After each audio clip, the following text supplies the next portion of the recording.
네, 금요일 밤에 열리는 비밀스러운 공간, 우리 하창봉의 주식살롱에 오신 여러분을 환영합니다. 안녕하세요. 저는 최기훈입니다.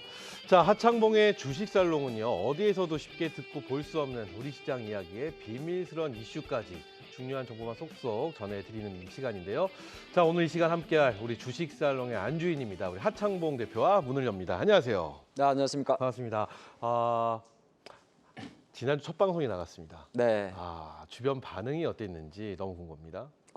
일단 화면 영상미가 너무 좋다. 네, 네. 그게 가장 제작진들한테 제가 되게 고맙게 생각하는 부분이고 또 하나가 내용도 되게 편한데 좋은 인사이트 있었던 내용도 그래요, 많았어요. 예, 그래서 오늘도 야심차게 준비를 했고 또 시청률도 욕심이 좀 나네요. 시청률도 네. 뭐 첫방인데 선방했다.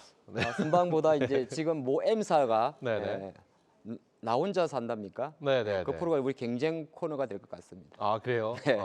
그만큼 근데 저는 첫 방송이 나간 다음에 네. 주변에서 너무 알차다는 얘기를 굉장히 많이 들었어요. 그리고 시장에 궁금한 이야기들. 네. 저희가 또 지금 라이브 시간이 11시지 않습니까? 네, 한 그렇죠. 주의 마무리 정말 진정한 마무리거든요. 내일부터 토요일입니다. 마무리도 중요하고 네. 또 다음 주도 준비하는 것도 그렇죠. 가장 중요하니까. 그래서 굉장히 알찬 내용으로 많은 분들이 함께 해주셔서 행복했던 첫 방송이 아니었나. 네. 그래서 저희가 또 밤 11시에 제가 또 방방뜨기 그렇잖아요. 좀 차분하게 하창봉 대표와 함께 하니까. 이 살롱에 또 이게 분위기 후반부로 들어가죠. 넘어갔을 때 그래요. 약간 이제 깊은 이야기 하는 것도 많이 준비했습니다. 좋습니다. 그리고 지난주에 말씀해 주셨던 다음 주에 대한 어떤 이야기들 해주실 때 그 네. 이야기들이 시장에 굉장히 많이 반영이 됐어요. 이게 저희가 이제 인사이트 이슈를 좀 다루면서 이제 디테일한 부분은 제가 일요일 날 저녁 10시 정도로 조금 미뤄둔 건 없잖아 있긴 네, 있습니다만은 이제 실제적으로 이제 저희가 큰 그림과 맥락을 잡는 게 가장 중요하거든요. 오늘도 아마 그런 식으로 잘 잡았기 때문에 이 방송 끝까지 함께 해주신다면 그래요. 또 다음 주 또는 그 다음 주 앞으로의 투자 전략에 상당히 도움이 되지 않을까 그렇게 생각하고 있습니다. 좋습니다. 오늘도 지난주와 마찬가지로 편안하게 네, 그리고 우리 살롱에서 그렇죠. 우리들끼리의 이야기를 하듯이 네. 한번 이 시간 1시간 동안 달려가 보도록 하겠습니다. 자, 먼저 그러면은 오늘 이번 주 우리 시장에 대해서 하창봉 대표 우리 안주인 네. 안방 대감님 눈에 들어왔던 이슈는 어떤 이슈들이 조금 눈에 들어왔을까요? 자동차죠, 자동차. 자동차 네. 섹터가 굉장히 뭐라고 할까요? 주도주가 없는 가운데 그래도 연속성이 있는 유일한 섹터가 좀 자동차가 아니었나 싶기도 해요. 네, 그렇죠? 사실 이번 주가 코스닥 지수가 5일 연속 내렸어요. 그래요. 너무 네, 지수가 힘들었던 한 계속 좀 주였습니다. 익사이팅하게 내린 건 아닌데 많이 공포스럽게 내린 건 아닌데 물론 메리트 섹터는 있습니다만 네네. 자동차가 가장 좀 강했죠. 근데 이제 원래 현대 기아만 강한 게 아니라 근래 들어서 자동차 부품사들의 주가가 그래요. 거의 10% 이상 많이 올랐었는데 다시 한번 이제 지난달에 나왔던 이제 표를 좀 준비했는데 네. 확실히 현대 기아 정의선 회장이 칼을 갈았어요. 예, 칼을 갈았고 이제 가장 벌써 이제 TV 광고로 나오지 않습니까? 네네. 저는 사실 그 차가 지난번 잠깐 말씀드렸는데 제 눈에는 팍 꽂히는 차가 있습니다. 그래요? 어떤 바로 차? 기아의 SUV EV9이거든요. EV9. 네, 그리고 이제 EV9. 네. 그렇죠. EV9. EV9 전기차. 전기차 SUV 전기차인데 네네네. 이 현대차 기아차의 그 2025 전략을 보면 뭐 사실 이제 매년 지금 약간 업데이트가 됩니다. 화면을 좀 준비를 했는데 네네 나오네요. 뭐 내용은 좀 많습니다만 짧게만 놓고 보면 현대 기아차 전동화 전략. 네, 전동화 전략으로 이제 큰 그림은 나오는데 가장 목표는 뭐냐 하면 저기 2030년에 저거죠 바로. 한국, 미국, 중국, 유럽 등 주요 시장 신차 전동화를 본격화하겠다. 네, 저건 이제 전체 시장이단 이제 전방 산업인데 네. 현대가 최근에 요새 좀 중요하게 보는 게 전 세계 또 자동차 시장의 3위 시장이 인도거든요. 그렇죠. 또 이번 주에 마침 또 인도 쪽으로 한 10년 동안 3조 원 정도 규모를 투자한다는 이야기가 있고 네. 지금 5월인데 지금 현대하고 LG하고 이제 미국에서 같이 이제 진행을 하는 중에 아직 확정이 안 된 내용이 하나 있습니다. 네. 이게 이제 조회 공시가 들어가 있는데 아마 시장에서는 이제 단독 보도 기사는 좀 나왔는데 그러니까 현대하고 LG 에너지 솔루션이 같이 합작을 해서 미국 조지아에 배터리 공급을 하기 위해서 합작법인을 설립하는 부분이 있거든요. 네네. 네, 그런 것이 나오지 않은 상태에서도 상당히 자동차 흐름이 좋고 또 네. 국내 거의 뭐 울산 공장 증축이 들어갔지 않습니까? 그렇죠. 그런 관점에서 그것도 좀 이렇게 뜨거운 이슈였습니다. 이 네. 내용을 다 보실 필요는 없겠습니다만 이렇게 구체적으로 연도별로 현대차 그룹이 준비한 것 자체가 상당히 좀 돋보이고 이런 자료는요. 네, 저희 시간대가 아니면 볼 수가 없는. 그렇지는 않습니다. 손이 많이 가서 이렇게까지 네. 자료 꼼꼼하게 준비 안 합니다. 근데 저희 한눈에 이렇게 또 정리해서 볼 수 있다는 게 매력이 근데 아닌가 싶습니다. 그래요. 결론은 뭐냐 하면 사실 네. 이제 거창한 이게 화려하고 구체적 이런 것도 중요합니다만 사실 자동차 부품주를 네. 저도 문과거든요. 문과요? 이공계가 아니에요. 네, 네, 네. 그래서 제가 바로 그냥 자동차를 한번 뜯어봤습니다. 아, 그래요? 네, 이런 시간이 또 이 주식 살롱에서 볼 수 있는 내용 같아요. 우리가 뭐 주식시장에는 어. 상당히 많은 자동차 부품주가 있는데 이제 해부를 한번 해본 거죠. 와, 이렇게 하니까 네. 정말 어떤 기업이 알짠지가 좀 한눈에 들어오네요. 우리가 그냥 말 속에 주식시장에서 바라봤던 만약에 SL이라는 기업이 있지 않습니까? 그래요. SL이라는 기업이 헤드램프라는 거, 헤드램프라는 거 알긴 아는데 그렇죠, 그렇죠. 그러니까 이 영상으로 같이 보게 되면 우리가 접촉 사고, 추돌 사고 났을 때 보통 범퍼 교체한다고 그렇죠, 그러죠. 그렇죠. 그럼 바로 범퍼 레일이 바로 이제 성화이텍이란 이런 기업을 알 수 있을 것 같고. 범퍼는 저희가 네. 소모품이라고 얘기를 그렇죠. 하잖아요. 근데 요즘에는 또 한번 예전보다 네. 범퍼에 상당히 많은 센서가 있어가지고 한번 교체하게 되면 교체 비용이 되게 비싸죠. 그래요. 네. 그러면 이제 저런 부품 기업들의 이제 실적은 조금 좋아질 수밖에 없는데 음, 가장 핵심은 이거 같아요. 많은 현대차의 라인업에서도 제가 보게 되면 이번 주 가장 핫했던 섹터가 네. 바로 이 한 장의 그래프입니다. 저는 그래요. 이 자료가 이거 제가 진짜 알차네요. 네. 다음 장을 넘겼는 이 자료인데 네. 이게 신한금융투자에서 깔끔하게 정리해 주신 거거든요. 음, 여기에 보면 지금 현대차, 기아차, 아. 자동차 부품주를 투자하시는 분들이 어디에 포커스를 맞춰야 되는지를 한 번에 볼 수 있습니다. 교집합에 포커스를 맞춰야 되는 거 아닌가요?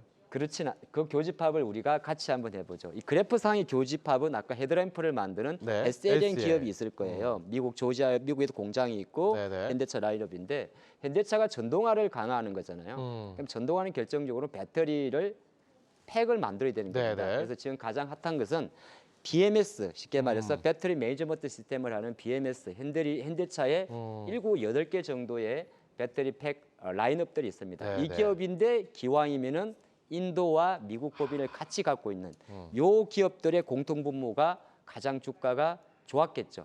그렇죠. 네, 저기 보면 회색으로 아마 있을 것 같습니다. 화신, 성화이텍, 네. 서현이와. 근데 그 외에도 이제 다른 쪽으로 가게 되는데 만약 이제 자동차주를 투자하시는 분들은 지금도 많이 올랐지만 향후에 보실 때는 교집합 관점에서는 네. BMS라든지 조지 그때면 또 이제 여기에는 이제 제가 뺐는데 인도 아까 이야기하다 잠깐 말았잖아요. 네, 네. 이 많은 회사 중에서 어지간하면 뭐 한국에도 공장이 있고 미국에도 있고 다 현대차 글로벌에 8개 정도 공장이 있습니다. 러시아는 이제 철수한다는 이야기인데 네, 네. 지금 인도 쪽이나 이쪽 말레이시아는 이쪽을 강하기 때문에 거기까지도 만약에 같이 부품사 공장이 같이 있는 기업이라면 네. 금상첨 그 맞죠. 캐파 커질 수 그렇죠. 있겠죠. 네. 예, 그런 것도 한번 찾아보는 재미. 그건 제가 좀 밀어놨죠. 그거는 일요일 날 온라인 무료 특가. 네, 온라인에서 일요일 날 시간 갖도록 일요일 날 밤 11시입니다. 네, 밤 11시. 맞죠? 일요일 또 밤 11시. 10시입니다. 11시군요. 11시. 네. 금요일 또 11시. 네. 11 공격수네요. 축구로 따지면. TV에서는 이제 그렇죠, 네. 큰 이야기 딱 잡고 그래요. 뭐 근데 굉장히 궁금해지긴 합니다. 그렇다면은 결국은 이번 주 우리 시장이 굉장히 뜨거웠던 자동차 그 안에서 부품 네. 분명히 연속성 갖고 계속해서 좀 지켜봐야 될 필요가 있다. 그리고 그 중에서 좀 더 우리가 유념해서 봐야 될 종목들은 일요일 밤 11시. 네. 여기 뭐 이 차트만 봐도 어느 정도 알겠지만 이거보다 한 발 더 들어갈 수 있는 자세한 정보는 그때 또 말씀해 주시겠다. 그러도록 하겠습니다. 그래요. 얄궂네요. 좋습니다. 자, 이렇게 해서 첫 번째 이슈 자동차에 대해서 아까 자동차 해부했던 네. 그 자료는 굉장히 알차네요. 우리 아마 초등학교 때 개구리 네. 이월은 처음일 것 같습니다. 그래요. 저 자료 좀 어서 좀 썼으면 좋겠다는 생각 다시 한번 해봅니다.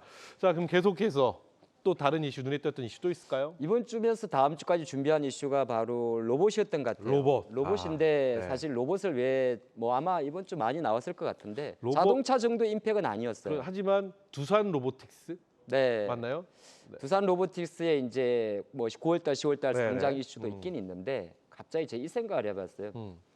올해 2023년도 장에 첫 테이프를 끄는 기업이 하나 있습니다. 오. 1월 3일인데 1월 3일 화요일 날 그게 사실 로봇이었어요. 네. 바로 레인보우 로보틱스라는 건데. 레인보우 로보틱스 그렇죠. 근데 마침 다시 이제 두산 로보틱스가 국내 이제 협동 로봇 1위입니다. 9월달 정도의 상장을 예상을 준비하고 있기 때문에 네. 이번 주도 약간 이 관련 기업들 물론 정부 정책 지원에 대한 이슈도 많이 있습니다만은 어느 정도 조금 이제 이거는 아까 자동차가 이제 휘날레를 보였다면 네, 네. 로봇은 혹시 이제 어느 정도 한 달 정도 조정을 보였다가 다시 한번 이제 반등하는 트리가 될 수 있지 않을까 나 관심 좀 가져줘의 이슈가 좀 있어요. 그래요. 예, 그런데 제가 이 로봇 관련 이야기는 또 다음 주 이슈에 또 우리나라에서 큰 11번째 국제권 행사가 하나 있습니다. 네. 그 이야기를 하면서 추가적으로 같이 하도록 하겠습니다. 좋습니다.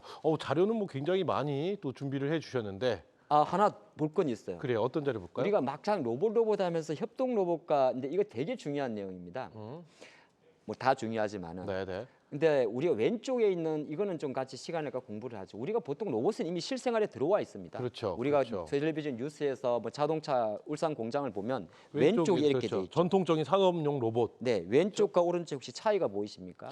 아, 글쎄요. 저는 어떤 네. 차이를 좀 구분해야 될지 모르겠네요. 밑에 네. 제가 적어놨긴 놨는데 네. 네. 어. 벽이 없습니다. 펜스가 없어요. 아. 왼쪽은 전통용 로봇의 안전성 위험을 위해서 이 그러네요, 그러네요. 로봇을 가둬놨습니다. 아, 펜스가 예, 좌우에 펜스가 있고. 있고 네, 네. 저게 이제 보통 제조로인 로봇이고요. 음. 그다음에 사람이 없죠. 사람이 못 들어갑니다. 다칠 네, 수가 네, 있으니까.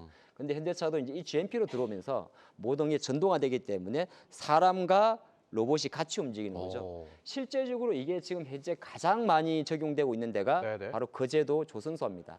아, 그래요? 왜냐 조선 자체가 이제 배를 선조하거나 건조할 때 되게 위험하지 않습니까? 그렇죠, 그렇죠. 네, 그래서 실제로 삼성중공업이나 현대미포조선 울산에 있겠군요. 음. 근데 요게 협동 로봇 자체가 말 그대로 우리 말 그대로 협동입니다. 그러니까 로봇과 사람이 같은 공간에서 일을 할 수 있는 그런 조건으로 보시면 좋은데 이제 사람의 트렌드 자체는 계속 이런 식으로 가는 거죠. 트렌드는 이제 계속해서 협동 로봇 쪽으로 네, 그렇습니다. 갈 것이다. 이렇게 말씀해 주셨고 로봇에 대해서 좀 더 자세한 이야기는 다음 주 일정에 따로 다음 주 준비한 게 일정 있습니다. 속에 또 소개를 해주신다니까 기대해 보도록 하겠습니다.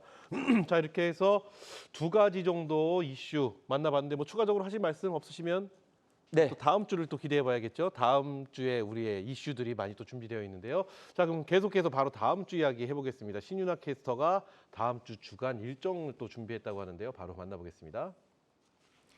안녕하세요. 신윤아입니다. 5월의 둘째 주도 마무리가 됐습니다. 이번 한 주는 우리 시장이 연이은 하락세를 나타내며 다소 아쉬운 흐름을 이어갔는데요. 다음 주에는 또 새로운 일주일이 시작되는 만큼 투자하시면서 챙겨야 할 주간 일정 살펴보시죠.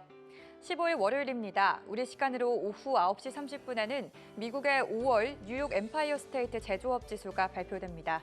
이 지수는 뉴욕주의 일반적인 기업 경기 수준을 평가하는 지표니까요. 참고하시기 바라겠고요. 또 이번 한 주에는 엔터주들이 강한 흐름 보여줬습니다. 큐브엔터의 대표적인 걸그룹인 아이들의 컴백 소식도 기다리고 있으니까요. 관심 있게 지켜보시기 바랍니다.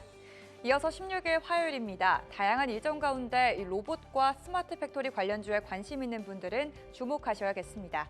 16일부터 19일까지 나흘 동안 백스코에서 부산국제기계대전이 개최됩니다. 국내 최대 규모의 산업기계 전시회로 다양한 기업들이 참여해 로봇 등과 관련된 기술력을 선보일 예정인데요.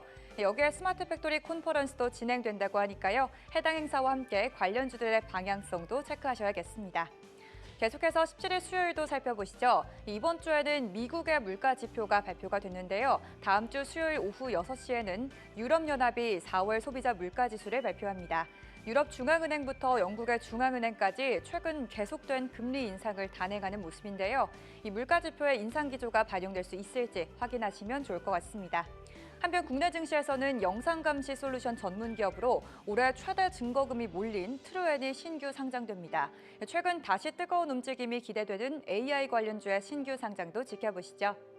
이어서 18일 목요일입니다. 우리 시간으로 오후 9시 30분에는 5월 필라델피아 연은 제조업 활동지수가 발표되고요. 또 이날은 러시아와 우크라이나 간의 흑해 곡물 협정이 만료됩니다. 지난해 초 러시아가 우크라이나를 침공하며 수출길이 막히자 유엔과 튀르키예의 중재 속에서 해당 협정이 체결됐는데요. 이번 주에도 흑해 곡물 협정의 만료를 앞두고 사료주들이 급등세를 나타낸 만큼 협정이 연장될 수 있을지 그 여부도 체크하시기 바랍니다. 마지막으로 19일 금요일입니다. 일본 히로시마에서 주요 7개국 정상회의가 열립니다. 한국은 올해 G7 의장국인 일본의 초청으로 이번 회의에 참석하게 됐는데요. 이 기간 동안 한미일 정상회담도 예정돼 있는 만큼 결과까지 주시하셔야겠습니다. 또한 21일 일요일에는 원희룡 국토교통부 장관이 폴란드를 방문해 우크라이나 재건 포럼에 참석할 예정입니다. 원 장관은 이번 폴란드 출장 전후로는 사우디아라비아와 독일 방문도 계획하고 있다고 하는데요. 수주와 관련된 긍정적 소식이 나올 수 있을지 확인하시면 좋을 것 같습니다. 네, 이렇게 다음 주 있을 주간 증시 일정 살펴봤고요. 계속해서 하창봉 파트너와 다음 주 이슈에 대한 더 자세한 이야기 들어보겠습니다. 네, 다음 주 일정들 우리 신윤아 캐스터가 소개를 해줬는데 또 엄청 많은 일정들이 준비가 되어 있습니다. 이 일정 중에서 네. 우리 하창봉 대표가 주목하고 있는 일정은 또 어떤 일정에 주목을 하고 있는지 궁금해집니다.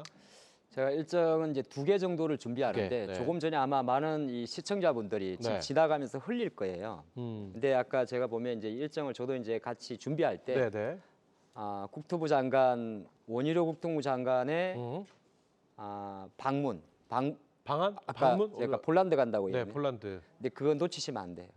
그래요? 예. 제가 지금 밑에 하면 폴란드 가는데 사우디 간다고도 그거는 제가 추가해 드린 거거든요. 네네. 네, 그런 거조차도 이제 아마 또 제가 일요일 날 11시 함께 이야기했고 네. 오늘 저는 부산 광역시로부터 표창장을 받아야 될 것 같습니다. 그래요? 감사장을. 혹시 부택? 네. 근데 사실 별로 관심 안 가진 이슈거든요. 근데 이제 한번 보도록 하죠. 그래요. 다음 주 화요일? 화요일부터 11일까지 부산 백스코에서 부택 2023이 개최가 됩니다. 네. 근데 이제 지방 광역시에서 하다 보니까 많은 분들 놓칠 수 있는데 우리 주식 하시는 분들은 어느 정도의 어떤 작은 현상 여기도 보면 지금 뭐가 보이십니까 혹시? 부택 2023이 보이고요. 16일부터 19일까지라고 하는데 부산 국제 기계 대전이네요. 부택이. 예, 근데 제 상단에 보면 이제 우리가 살롱에서 이야기하는 사람이잖아요. 우리 주식 이야기 하려고 하시는 거잖아요. 그렇죠. 보면 이게 사실은 국제 기계 대전이니까 네. 전시장이 4개가 있는데 음. 전시장 같은 경우는 우리가 기존에 알고 있는 뭐 선반, 밀링 그런 겁니다. 네, 네. 네, 그리고- 전형적인 기계. 그 전형적인 기계라고 네, 하죠. 네, 뭐 네. 절삭부, 밀링, 금형, 네, 그래요. 금틀인데 네. 지금 부산 부택 2023의 화면 배경을 보면 저 손이 사람 손이 아니죠. 로봇이죠. 네. 그렇죠. 그러니까 무슨 말이냐면 여기 이제 참가 같은 경우는 거의 뭐 50개국, 30개국, 500개 기업들이 참가를 하는데 물론 이것 자체가 주식시장에 어느 정도 반영이 될지 모르겠지만은 저는 그런 생각을 했습니다. 원래 이 부산 국제기계대전에 제1전시장 자체가 절삭이나 밀링이라든지 기존의 전통적인 기계인데 기계, 네. 이 전시장으로 넘어가면 로봇이 들어오거든요. 그래서 저 어. 첫 번째 메인 화면 초대 메시지에 나비와 로봇의 손가락이 표시되어 있지 않나. 여기서 이제 투자 인사이트를 한번 생각해 본 거죠. 그래요. 예, 그렇게 좀 보시면 좋을 것 같고 그래서 제가 제2 전시장에서 나올 수 있는 이는 이제 이 부택 2023에 나와 있는 내용입니다. 아까 그랬으면 그러니까 이번 주에 우리가 로봇 이야기에서 네. 좀 더 기다려달라가 바로 이 내용 때문에 그러셨죠. 그렇습니다. 여기서 네. 이제 생각보다 이미 이제 왜냐면 로봇 관련 기업의 영상들은 너무 많을 거예요. 그래서 제가 이제 이렇게 준비를 해봤는데 오늘 포인트는 뭐냐면 네. 부택에서 실제적으로 이 공장 자동화 이 전시관의 규모 자체를 되게 늘렸습니다. 그럼 로봇이라 그러면 보면 여기 모션 컨트롤도 있고 FA도 있을 건데 우리가 조금 전에 아까 전반 이번 주에서 말했던 두산 베어리 로보틱스 협동 로봇이 이슈가 아니에요. 그럼 뭐가 이거는 있을까요? 기계 대전이기 때문에 바로 스마트 팩토리 또는 물류 로봇 같은 겁니다. 그래요. 네, 그러다 보면 이제 제가 모션 컨트롤 같은 경우는 항상 우리가 감속기란 그 기업 자체에 대해 주목해야 되는 이유를 좀 알 수 있을 것 같고요. 근데 또 테슬라 로봇에서 많이 들어본 단어가 액추에이터거든요. 액추에이트. 테슬라가 작년 9월 달에 로봇을 출시했지 않습니까? 네, 옵티머스라는 이 프로젝트명으로. 근데 그 로봇이 상당히 엉성하다. 현대차의 보스턴 다이나믹스 같은 경우는 360도 백덤블링을 합니다. 그래요. 네, 근데 그건 왜 그러냐면 그렇게 열심히 몇 년간 준비를 했으니까. 근데 테슬라의 그 옵티머스 같은 경우는 6개월 만에 나온 거거든요. 사람들이 혹평도 하고 상당히 걷는 것도 그렇다고 했습니다만 테슬라 옵티머스의 가장 큰 핵심이 뭐였냐면 그 액추에이터가 500kg의 대형 피아노를 들어 올립니다. 그렇기 때문에 이제 우리가 보면 로봇 그러면은 로봇이 이렇게 찡찡찡 움직이잖아요. 네네. 그래서 항상 우리가 감속기 이야기를 많이 하는데 항상 또 액추에이터도 중요하다 그런 말씀을 좀 드리겠고. 그래요. 근데 제가 이제 요거를 조금 이렇게 하면 우리 앵커님도 많이 와닿지 않죠? 뭐 좀 사실은 아직까지 저에게 로봇은 네. 남의 이야기 같지요. 좀 그럴 수도 있고 우리가 네. 생각하는 건 이제 현실적으로 와닿지는 않고. 휴게소에서 커피 타주는 로봇 아니면은 식당에서 서빙하는 로봇이잖아요. 그렇죠. 서빙 로봇 근데 이 정도. 부택 같은 경우는 그거 핵심보다는 스마트 FA라는 게 이제 공장 자동화거든요. 근데 요 로봇이기 때문에 실제로 조금 더 개념을 좀 정리하고 가는 게 좋을 것 같아요. 그래요. 좀 네. 정리해 주시죠. 이 다음 화면이 뭐냐 하면은 국내 이제 상장 회사의 캔트리 로봇이라는 겁니다. 이 캔트리 기계 로봇. 대전이다 보니까 근데 실제적으로 이미 이 산업 같은 경우는 바로 있는 거예요. 이걸 리니어 모듈이라고 해 가지고 네. 이제 공장 같은 데서 자동적으로 이 사람이 움직이질 않고 이렇게 움직이는 기업입니다. 캔트리 로봇 이런 것 자체가 한편으로 놓고 보면 우리가 쉽게 말하는 공장 자동화 FA라고 이야기하지 않습니까? 네. 뭐 스마트 공장이라는 이야기를 하는 거고 이제 이런 기업들 같은 경우는 주식시장 관점에서는 사실 워낙 두산 로보틱스나 이렇게 뭐 협동 로봇 이런 관련주가 네네. 많이 움직입니다만은 어느 정도 이런 기업들이 생각보다 많이 소외되어 있어요. 그래요. 네, 그런 기업도 이번에 이제 상장되어 있는 SP 시스템즈 회사가 이걸 만들고 있고요. 또 하나 아마 제가 볼 때는 이번 로봇 대전에서 조금 나올 수 있는 것은 바로 이거 뭔가요? 다관절 로봇이라는 겁니다. 그러니까 아까 우리가 말씀드렸잖아요. 커피 내리는 네. 우리가 생각하고 있는 그 협동 로봇과는 전혀 다른 산업용 로봇이죠. 그래요. 예, 이렇게 이제 기계 쪽에서 사실 우리가 이런 걸 실제 눈으로 볼 가능성이 거의 낮지 않습니까? 이것이 이제 어떻게 보게 되면 앞으로 뭐 삼성도 그렇고 현대차도 그렇고 제가 왜 이런 생각을 했냐면 이 GMP라든지 아니면 이제 공장 자동화는 네, 네. 충분히 들어가야 되거든요. 그러면 이렇게 이제 이건 유일 로보틱스라는 기업의 다관절 로봇인데 아마 이번 부텍 같은 경우는 이런 다관절 로봇이라든지 그다음에 직교 로봇이라는 게 있습니다. 직교 로봇, 그러니까 추출 로봇이라고 되어 있네요. 한편으로 놓고 보면 이러한 단어를 보고 있을 때는 그냥 공장에서 뭔가 사람 없이 알아서 물건을 절삭을 한다든지 자르는구나 이렇게 볼 수가 있는데 이제 여기서 조금 투자 인사이트를 제가 이어볼게요. 네, 그러시죠. 이게 네. 중요합니다. 여기는 뭐 직교 로봇, 다관절 다관절 로봇인데 로봇. 네. 자동차랑 같이 좀 우리가 이야기를 해보면 현대 기아가 지금 가장 많이 나오는 게 뭐냐 하면은 미국에 공장 짓는다는 거고 그렇죠. 그다음에 유럽에도 공장 지을 수 있는 거고 인도도 이야기하잖아요. 그러면 선진국 미국이나 유럽 같은 경우는 가장 중요한 게 얼마 전에 한 2달 전에 쿠팡 물류 로봇 이야기가 좀 나왔거든요. 네. 현대가 실제적으로 로봇 사업에 투자하는 가장 큰 이유 중에 하나가 물류 로봇 쪽입니다. 물류 창고를 말하는 거죠. 거기에 들어가는 게 바로 ARM 로봇이라고 합니다. 그게 네. 물류 로봇이에요. 근데 ARM 로봇 같은 경우는 이게 왜 중요하냐면은 자, 2차 전지 공장을 짓습니다. 네. 근데 미국은 우리보다 인건비도 비쌀 거고 또 하나가 산업안전체 진단 법안이 상당히 강합니다. 쉽게 말해서 산업 생산 현장에서 사람이 어떤 불미스러운 신체적인 손해가 발생했을 경우에 네. 법의 제재가 상당히 강하기 때문에 특히나 유럽이나